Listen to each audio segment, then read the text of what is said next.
শবনম,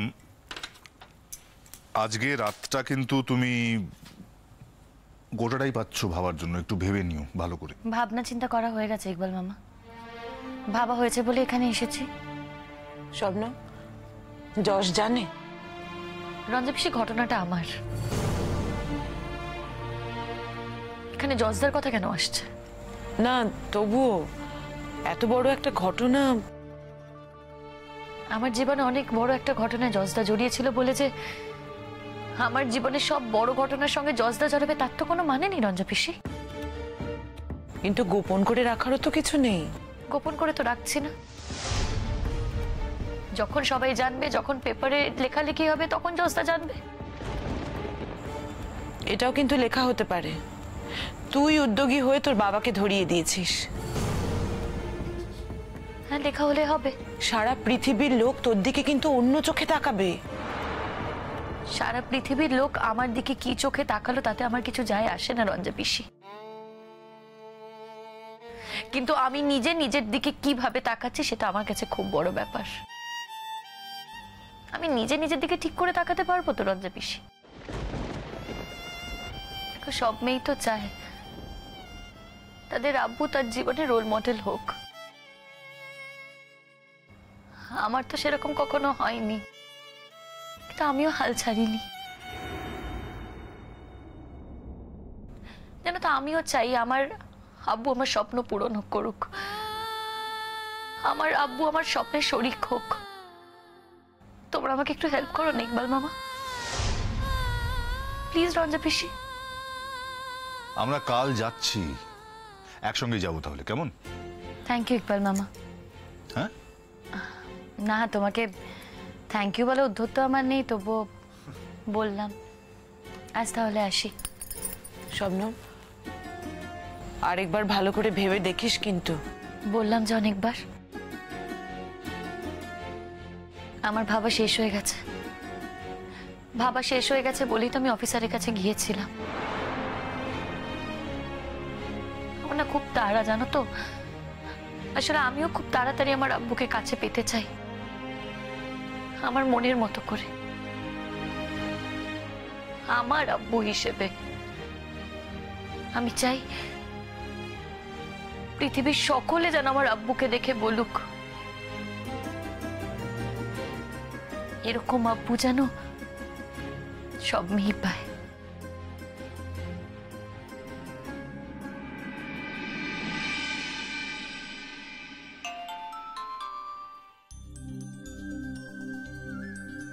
এ বাবা, এত কিছুর মধ্যে তো ভুলেই গিয়েছিলাম, কাল বকুলদের বাড়ি রবীন্দ্র জয়ন্তী।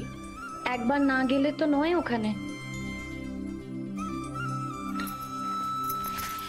আন্টি, একটু কথা ছিল, কালকে রাতে বলার সুযোগ হয়নি, তাই এখনই বলতে হচ্ছে। বলছি, আমাকে না আজ একটু গ্রামে যেতে হচ্ছে। কোথায়? আন্টি, আমি আমার গ্রামের বাড়ি যাচ্ছি, একটা ইমার্জেন্সি আছে। তুমি কি শুরু করেছো বলো তো শবনম?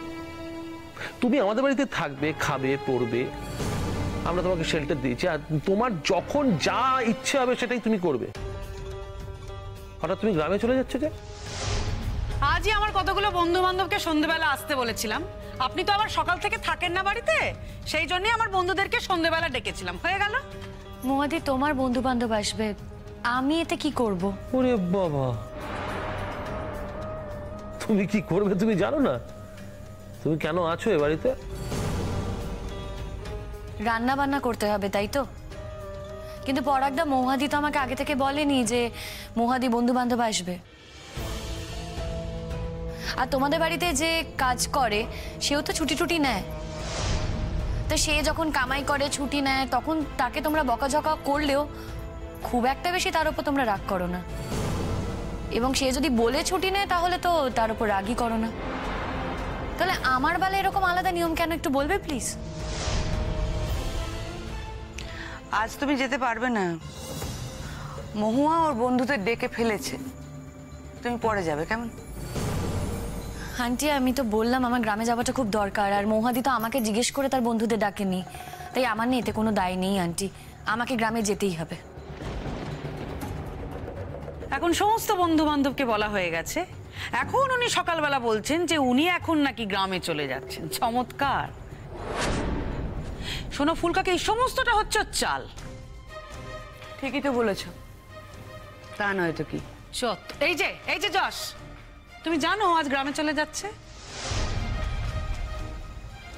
গ্রামে যাচ্ছে মানে? হ্যাঁ যাচ্ছি। ওখানে আমার একটা বাড়ি আছে আর ওখানে আমার আম্মু থাকে। আমার তো আমার আম্মুকেও দেখতে ইচ্ছে হতে পারে। আমার গ্রামে একটা দরকার আছে। হঠাৎ গ্রামে যাওয়ার কি দরকার পড়লো? দরকার আছে তাই যাচ্ছি। রাহুলও নিশ্চয়ই যাচ্ছে গ্রামে। আচ্ছা তোমার কোনটাতে আপত্তি বলো তো? আমার গ্রামে যাওয়াতে নাকি রাহুল দা আমার সাথে যাওয়াতে? Enough is enough Shabnam. অনেক বাড়াবাড়ি করছো, কিন্তু তুমি অনেক বাড়াবাড়ি করছো। ইনফ্যাক্ট তুমি আমাকে, রাহুলকে দিয়ে আমাকে মাঝ রাস্তায় অপমান পর্যন্ত করিয়েছো। এরপর আবার তুমি কথা বলছো। এরপরেও তো তুই ওকে চলে যেতে বলিস না যশ। তুই তো ওকে আটকে রাখিস, যেতে দিস না। ঝড় বৃষ্টিতে পাচ্ছে ও আটকা পড়ে যায়, তার জন্য তুই ওকে সাবধানে বাড়ি ফিরিয়ে নিয়ে আসিস। তুই তো নিজের বউয়ের খোঁজটা অবধি নিস না, ওর সেফটি এনশিওর করিস। মাঝে মাঝে আমি খুব ভুল করে ফেলি রোহিণী। যশ, যে মুহূর্তে ভুলটা করো সেই মুহূর্তে কেন তুমি সংশোধন করে নাও না?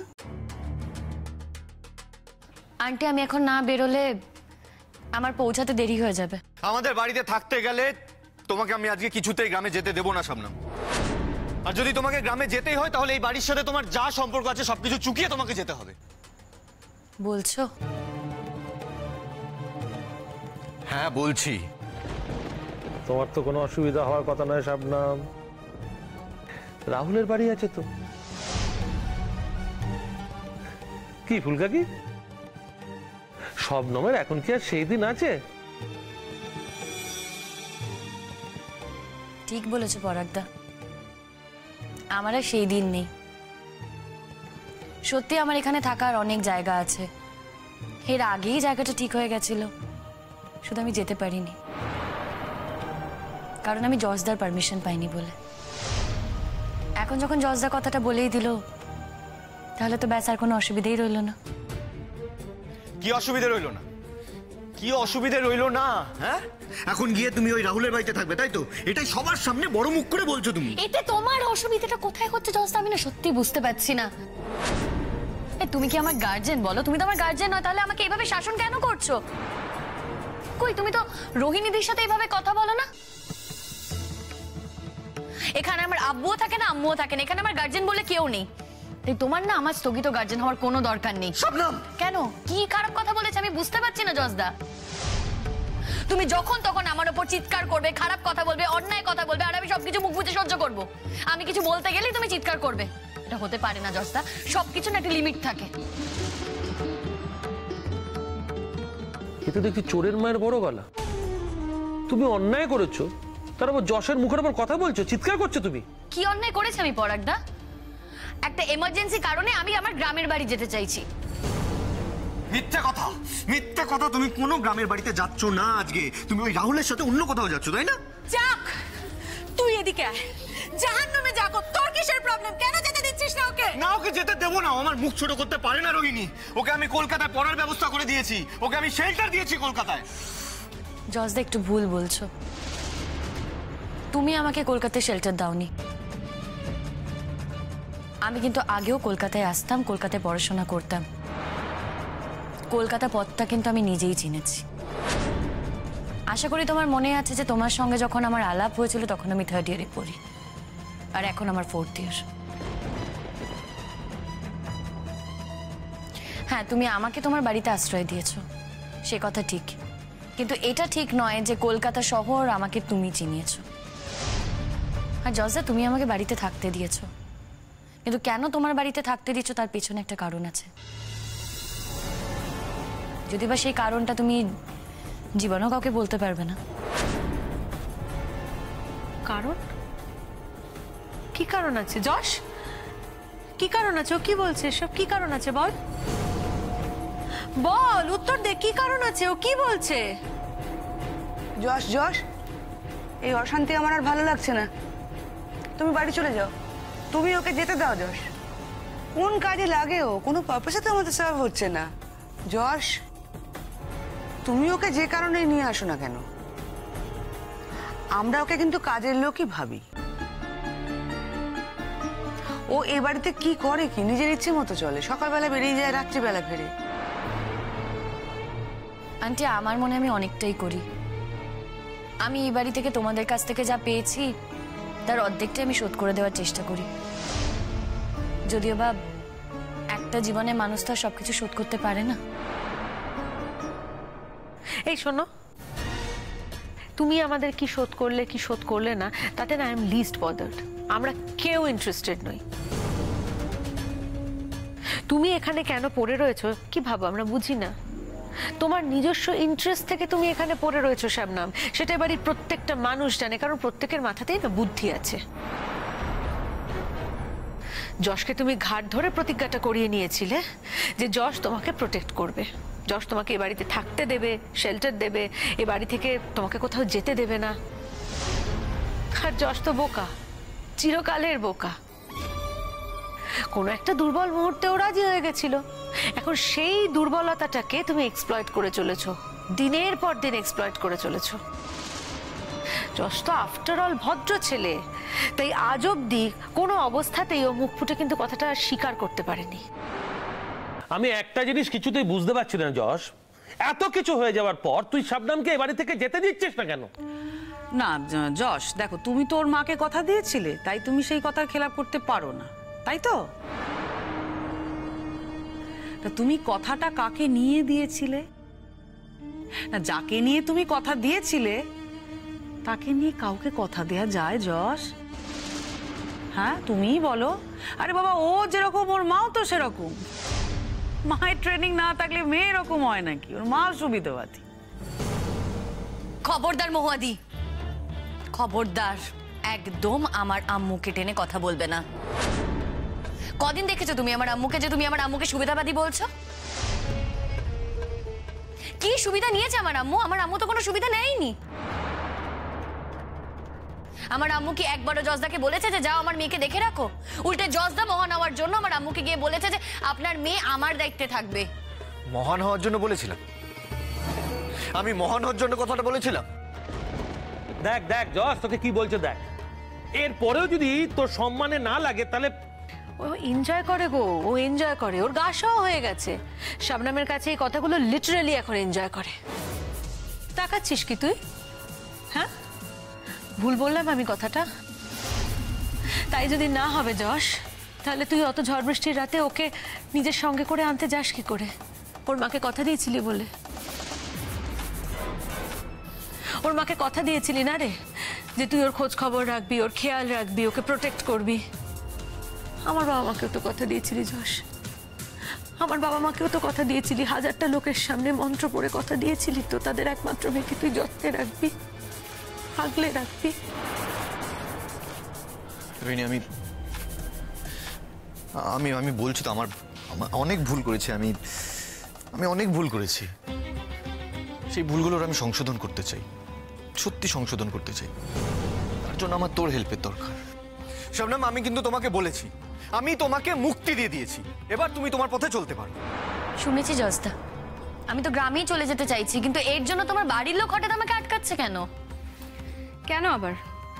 কাজের লোক তো খুঁজলে পাওয়া যায়, বেশি টাকা পয়সা দিলে কাজের লোক পাওয়াই যায়, কিন্তু তোমার মতো একটা মেধাবী কাজের লোক যে কিনা প্রয়োজনে ডাক্তারিটাও সামলে দিতে পারে, সেরকম লোক তো পাওয়া যায় না। পাওয়া যায় কি? আচ্ছা আন্টি, না আমি একটা সিরিয়াসলি বুঝতে পারি না কথা। এ বাড়িতে অন্য কোনো টপিকে না থাকলেও যখনই শবনমকে নিয়ে কোনো কথা হবে তখনই তোমার মেয়ে চলে আসবে, কোথা থেকে উদয় হবে আমি বুঝতে পারি না কেন। আমি এখানে থাকলে তোমার বোধহয় খুব অসুবিধা হয়, তাই না রোহিণী? তুমি যেভাবে মেয়েটাকে গ্রিল করো, ইনফ্যাক্ট তোমরা সবাই মিলে ওকে যেভাবে গ্রিল করো, আমি থাকলে বোধহয় সেটা করতে পারো না। আর ভাই, তোকেও দেখে না আমি অবাক হয়ে যাই। তোর মাঝে মাঝে কি হয় বলতো? তুই এরকম রোহিণীর ট্রেনিং থেকে বেরিয়ে যাস কেন? এটা কিন্তু তোর একদম ঠিক নয়। আমার একটা প্রশ্ন আছে চুন, মানে তুই তো দেখেছি আমাদের বাড়িতে কে মরলো কে বাঁচলো কোনো রকম কোনো খবর রাখিস না, কিন্তু যখন কোনো ঝামেলা হয় দেখি ঠিক ঝাঁপিয়ে পড়িস। স্পেশালি যখন শবনমের ব্যাপারটা নিয়ে কোনো রকম আমাদের বাড়িতে কোনো প্রবলেম হয়, তুই কিন্তু সেখানে এসে গেছিস। কেন করিস এটা? রোহিণীকে হার্ট করার জন্য? হ্যাঁ, বাহ, এই তো তুমি আমাকে একদম ঠিক চিনতে পেরেছো। আর চিনতে পারবেই না কেন পরাগদা? আফটার অল তুমি আমার দাদা, ছোট থেকে আমাকে বড় হতে দেখেছো, তুমি তো আমাকে চিনবেই। শুধু তোমার দাদা তোমাকে চেনেনি, আমরা সবাই তোমাকে চিনেছি জুন। ভাই বোনের কথার মধ্যে একদম কথা বলতে আসবে না। দেখলে, শুনলে তোর কথা ফুলকাকি? শুনেছে শুনেছে, ফুলকাকি নিশ্চয়ই শুনেছে। কিন্তু কি বলতো, তোমার ফুলকাকি সবসময় আংশিক শোনে। কি আমি ভুল কিছু বলছি? আমি যে কথাগুলো বলি সেগুলো সব ফুলকাকি শুনতে পায়, কিন্তু তোমরা যে কথাগুলো বলো সেগুলো একদম শুনতে পায় না। এনিওয়ে, সময় নষ্ট করা ঠিক হবে না শবনম। তা তুমি যাচ্ছ কোথায়? জুনদি, আমি গ্রামের বাড়ি যাচ্ছি। একটা এমার্জেন্সি পড়েছে, আমাকে যেতেই হবে গো 2 দিনের জন্য। অনেক সহ্য করেছি, অনেক সহ্য করেছি শবনম। আর না, তুমি আমার ভালোবাসার কোনো দাম দিতে পারো না। কাল রাহুলের সামনে আমাকে অপমানিত হতে হয়েছে। তুমি করেছো সেই অপমান, রাহুলকে দিয়ে আমাকে অপমান করিয়েছো। শুধু তাই না, এই যে এখন চলে যাচ্ছ গ্রামে, সেই ব্যাপারেও আমাকে কিচ্ছু জানানোর প্রয়োজন অবধি মনে করোনি। এত নেগলেক্ট করো তুমি আমাকে কেন? যদি তাই হয় তাহলে তো এই কথাটা মেনে নিতেই হয় যে আমার জন্য তোমার মনের অন্তঃস্থলেও কোনো জায়গা নেই। তাই যখন নেই, তাহলে আমি বা আমার জীবনটা নষ্ট করতে যাই কেন? সত্যি আমি তোমাকে মুক্তি দিচ্ছি শবনম। চলে যাও, চলে যাও। কাছে থেকে এই যন্ত্রণা আমি আর সহ্য করতে পারছি না। বরং তুমি দূরে যাও, পাকাপাকি তুমি আমার শত্রু হও। শবনম, আজকে যদি তোমাকে গ্রামের বাড়িতে চলে যেতেই হয়, তাহলে তোমাকে একেবারের জন্য এই বাড়ি ছেড়ে চলে যেতে হবে। আমি তো এটা আগেই শুনলাম, বলে তো দিয়েছো, তাই করছি। আন্টি, তাহলে তো ব্যাস আর কোনো অসুবিধাই রইল না। আমি চলে যাচ্ছি। আমি ফোন করব, ফোন করে বইপত্র নিতে আসব। তোমরা আমার জন্য অনেক করেছো, তোমাদের ঋণ আমি কোনোদিনও শোধ করতে পারবো না।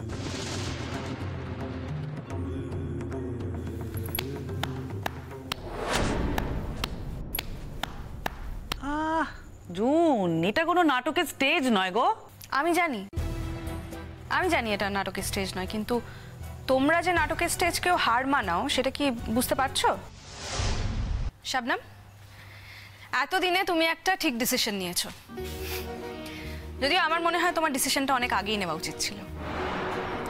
তবে শবনম, তোমাকে একটা কথা বলি, আমি আমার ভাইকে চিনি তো, তাই আমার মনে হচ্ছে তুমি ওখানে বেশি দিন থাকতে পারবে না, তোমাকে আবার এখানে ফিরে আসতে হবে।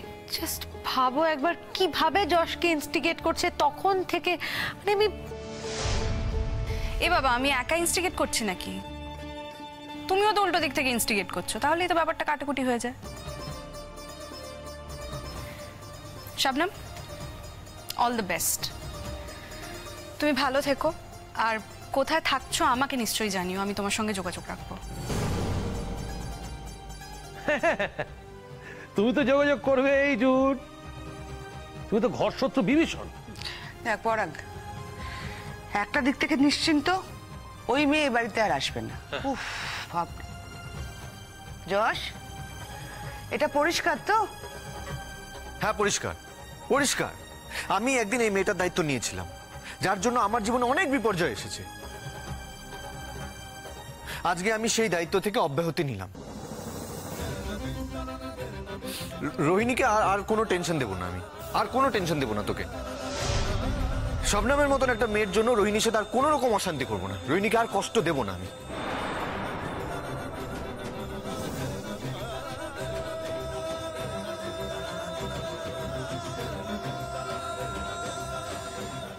আসছি শাবনাম, তুমি ভালো থেকো।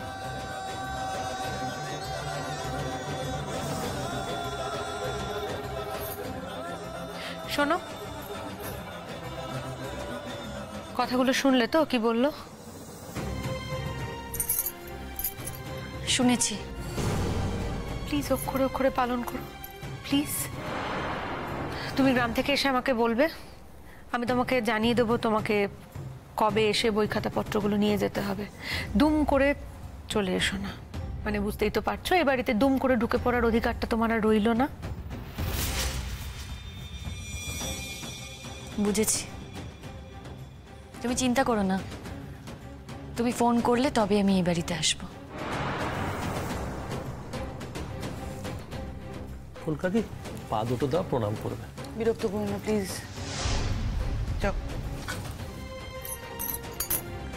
আমি আসছি, সবাইকে বললাম।